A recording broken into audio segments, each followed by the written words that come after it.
Français de nous avoir invités pour cette présentation. Alors, notre travail porte sur l'intégration du genre dans la modélisation des impacts du changement climatique par secteur de développement.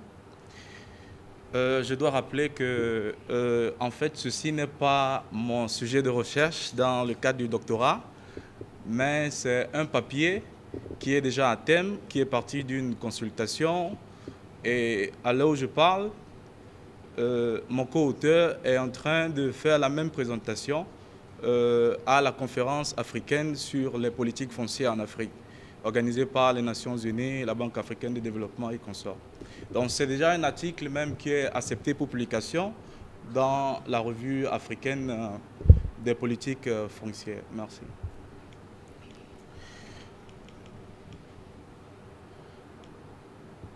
Alors, dans le cadre des chocs du changement climatique, nous savons que la communauté réagit différemment par rapport au choc du changement climatique. Et les changements climatiques sont quelque chose qui touche à la fois les hommes et les femmes. Les politiques, en ce sens alors, devraient inclure la dimension genre dans la façon d'adresser le problème des changements climatiques. Il se passe que les mesures concrètes de savoir comment est-ce que les hommes et les femmes sont touchés différentiellement, à ce jour, n'existent pas en tant que telles dans la littérature. Donc, ce travail s'est proposé surtout avec cette question fondamentale de se demander comment mesurer les inégalités de genre par secteur de développement dans le contexte des changements climatiques. Alors, donc ici, en gros, ce que nous proposons, c'est une méthodologie statistique qui propose un indice de mesure des inégalités de vulnérabilité de genre, ce que nous appelons Index of Inequality of Gender Vulnerability to Climate Change, et qui est parti de l'approche proposée par le PNUD en matière d'indice de vulnérabilité de la pauvreté. Et les travaux, surtout dans ce sens, sont ceux de Guillaumont, qui a proposé un indice de mesure économique de la vulnérabilité.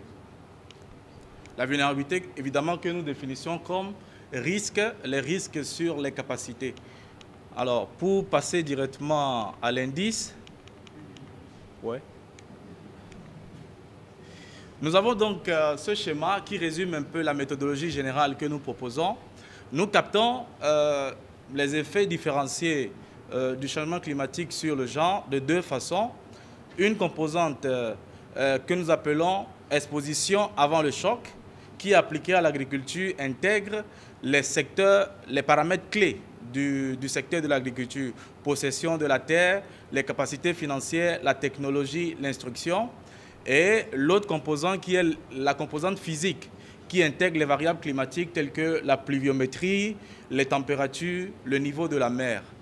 Bon, l'application des calculs nous donne, par exemple, pour le cas du secteur agricole du Bénin, que les femmes sont 1,10 fois plus touchées par les changements climatiques que les hommes. Ce qui nous amène à proposer donc des politiques sociales dans ce sens qui tiennent compte de ces impacts différenciés. Merci. Merci beaucoup. Bon, pour ça, les résultats que nous trouvent par exemple que le paramètre accès à la terre compte pour 50% des inégalités, c'est-à-dire de la vulnérabilité en matière de changement climatique pour le cas du secteur agricole du Bénin. Et également, il y a le paramètre des capacités financières. Donc, la conséquence logique est donc de demander que l'on s'intéresse à ces politiques qui encouragent beaucoup plus la sécurité foncière pour les femmes. Parce que le problème, par exemple, dans l'agriculture, c'est que les femmes, elles ont accès à la terre, mais la sécurité foncière pose un problème. Donc, s'adresser de cette façon en matière de politique pour élever le niveau de leur capacité d'adaptation. Et également, les capacités financières, c'est pareil. Il faut encourager beaucoup plus les politiques de microcrédit à l'endroit des femmes et également l'éducation, l'instruction, qui sont également des problèmes qui ont été soulevés. Donc, c'est un peu ce que je peux dire sur cette question. Merci. Autre question? Oui, parce que la façon dont... Disons que c'est d'abord... La méthodologie est beaucoup plus statistique, puisque ce que nous proposons, et puis c'est de la modélisation, puisque l'indice en tant que tel intègre un certain nombre de paramètres et ça pourra s'intégrer dans le calcul, non seulement pour le secteur de l'agriculture, mais le secteur de tous les autres secteurs de développement pourront être faits. Et derrière le modèle, par exemple, il y a des composantes de poids qu'il faut utiliser pour chaque paramètre, où nous utilisons des analyses en composantes principales pour définir les poids affectés à chaque sous-secteur. Oui. Merci beaucoup. Je vous en prie.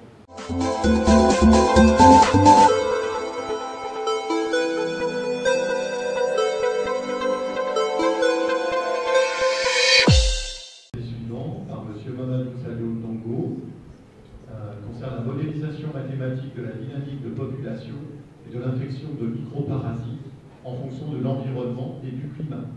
Passe la parole. Bonjour. Donc, le thème de ma thèse de thèse porte sur la modélisation mathématique de la dynamique de population et de l'infection des macroparasites.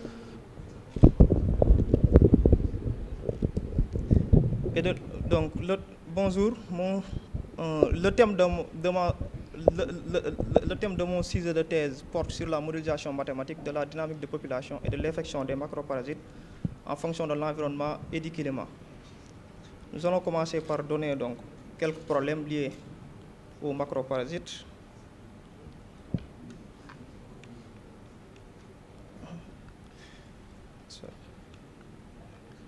Okay. On remarque d'importants arbovirus répartis dans le monde sont transmis par les macroparasites tels que les moustiques d'Aedes et les tiques. Ici, deux problèmes se posent.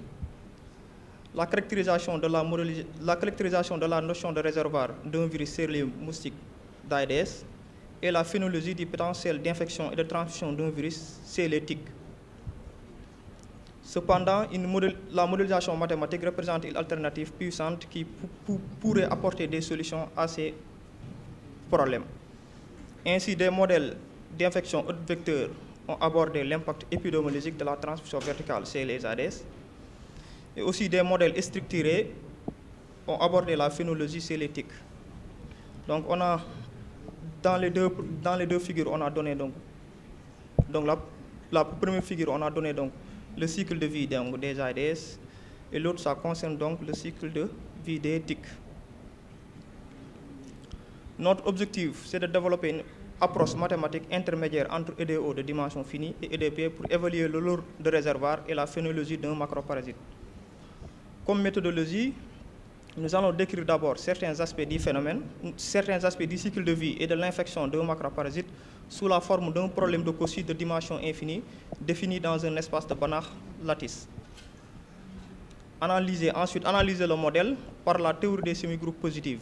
Donc, nous allons utiliser les techniques de perturbation de Dess, bornées et la théorie spectrale. En fait, extraire donc des indices de mesure comme le taux de reproduction de base, qui est un indice qui mesure dans quelles conditions se fait donc le renouvellement de génération, de l'impact des facteurs environnementaux et climatiques sur le maintien et la transmission d'un virus transmis par un macroparasite dans un écosystème. Ici, nous allons présenter quelques résultats qu'on a obtenus. Donc, dans les 4 premières figures, on a utilisé donc la théorie de perturbation et la théorie spectrale pour calculer le taux de répulsion de base, n'est-ce pas, qu'on a essayé d'illustrer ici par des diagrammes de purification pour étudier la persistance ou non d'un virus transmis par les moustiques d'Aedes. Donc, dans les deux dernières figures, on a fait donc la simulation numérique, n'est-ce pas, pour étudier l'impact des changements climatiques sur la dynamique de population des tiques. Donc, ici, on a pris donc le Sénégal et la Tunisie, n'est-ce pas. Donc, on remarque que donc, notre approche permet d'apporter des solutions sur certains problèmes. Merci de votre aimable attention. N'est-ce pas? Donc on a développé un modèle d'excitation de Bicou sur les ARS, n'est-ce pas? Un modèle non linéaire, et ensuite aussi faire l'excitation du modèle non linéaire, n'est-ce pas, pour obtenir donc un modèle un modèle non linéaire en fait, quoi. Ensuite aussi on a étudié aussi un autre modèle donc sur les tics, n'est-ce pas? Est-ce que vous avez les données disponibles? Oui, pour l'instant on a pris donc les données donc de la Banque mondiale, quoi, pour faire donc. Ah, de la banque? Oui, pour faire les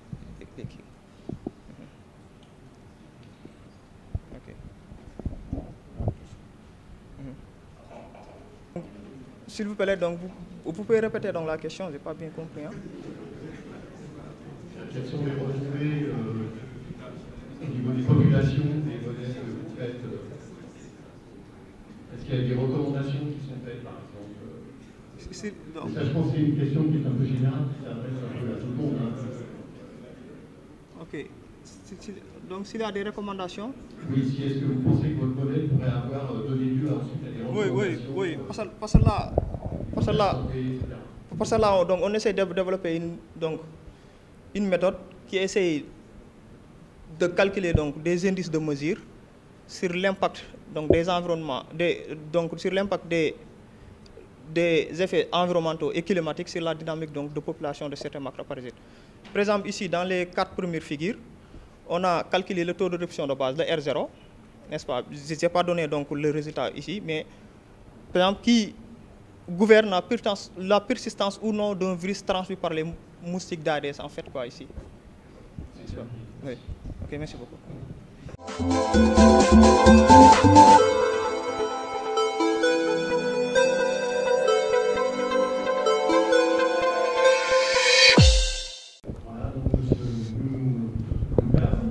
Modélisation et simulation de la propagation du myride du cacaoyer, Salpergella singularis. Merci, monsieur le coordonnateur, de me passer la parole. Notre travail a comme titre modélisation et simulation de la propagation du myride du cacaoyer. Le cacao, en fait, est essentiellement cultivé pour ses fèves qui sont destinées à l'industrie de la chocolaterie et de la pharmaceutique. Nous observons ici que l'Afrique cultive plus de 75% de la production mondiale du cacao. Cependant, la cacao-culture fait face à un ensemble de problèmes, tels que le vieillissement des agriculteurs, le non-respect des techniques recommandées par les agronomes et une forte présence des maladies, une forte présence également des insectes.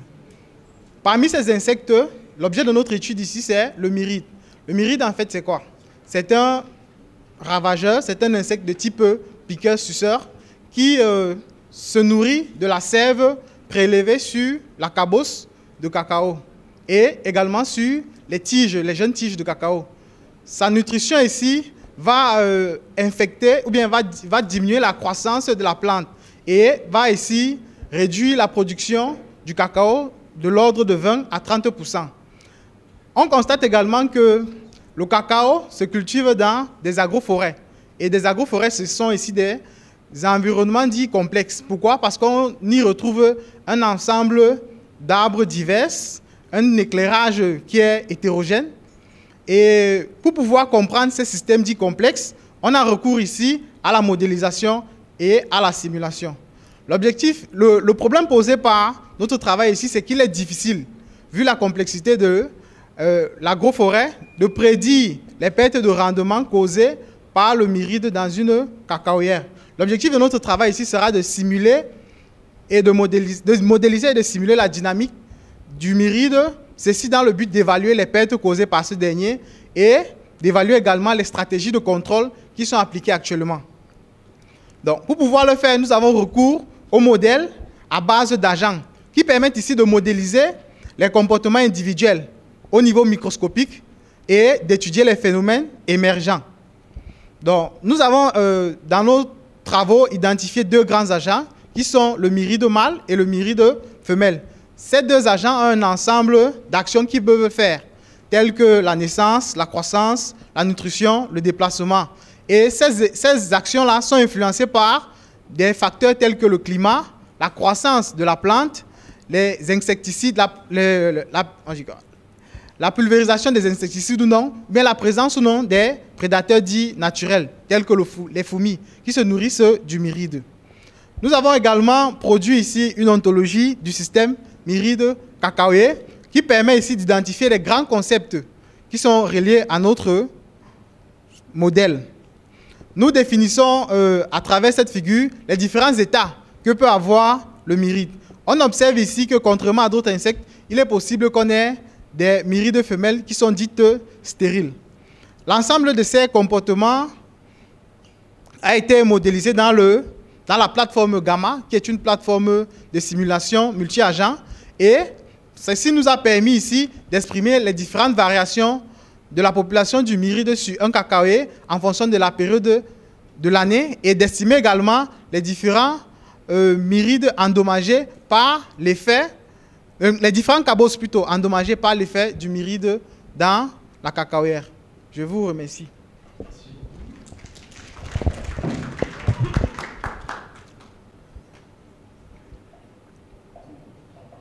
Merci beaucoup.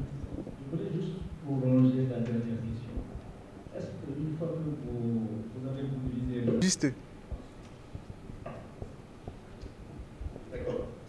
Est-ce que vous avez développé des méthodes? Dans le modèle, vous envisagez des méthodes de lutte contre le pathogène et leur effet, et vous pouvez les confronter avec des... Oui, en fait, nous avons pour but d'être capable à la fin de ces travaux d'établir un planning de suivi en fait, de la cacaoyère de manière optimale. Quand est-ce qu'il faut pulvériser, quand est-ce qu'il ne faut pas pulvériser, en fonction d'une quantité initiale de myride qu'on va retrouver dans la plantation.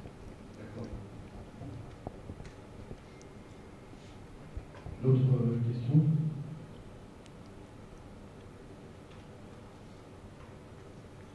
Parce que je pense qu'il y a beaucoup d'autres personnes qui travaillent sur le cacaoyer et sur les pathogènes. Donc, il y a déjà beaucoup de choses qui ont été faites dans votre domaine. Oui, monsieur. Avec des modèles beaucoup plus mathématiques. Des modèles plus mathématiques. Oui. D'autres questions?